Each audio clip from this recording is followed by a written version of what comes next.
Okay, let me tell you about a personal example so you can see how this works in practice. So this is about my ex, so let's call my ex Bob. Bob and I have known each other since school. And back in school, I was obsessed with Bob.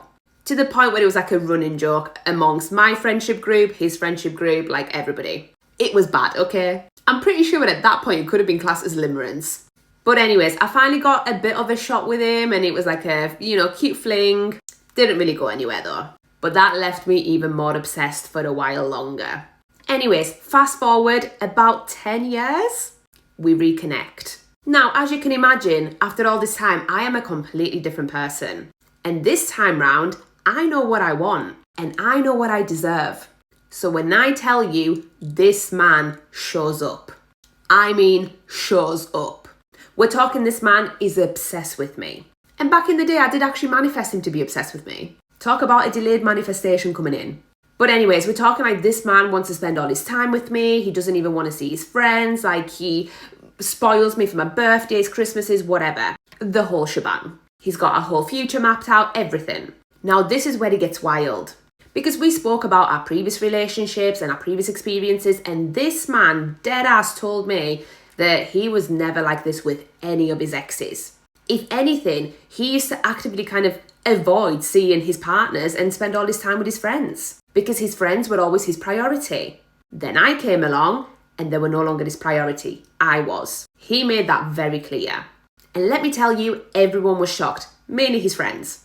But I strongly believe it's because this is the version of him that I manifested into my reality. Because I had been single for about 2 years at that point-ish. So I knew that if I was to settle down with somebody, they would have to be amazing. And they would have to treat me like a motherfucking queen. And Bob delivered. But as the relationship went on, my insecurities got the best of me. And I started reverting back to my old version. To the point where I started creating a different story in my head. A different story about this person, about Bob. And all of a sudden, in my head, Bob was no longer this amazing guy. Bob was a liar. Bob was a cheater. Bob was the worst person on this earth. So I essentially started creating a negative perception of this person in my reality. And some of those things started coming true. Because Bob was a liar. But I know that I lost myself massively in that connection. And I allowed my thought and my insecurities to take over.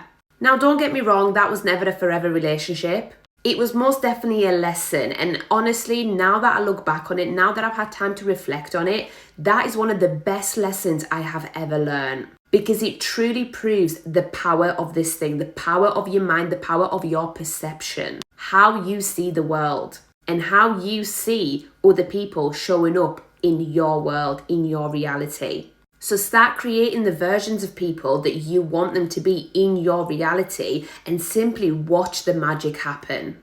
Let me know if you've got any questions.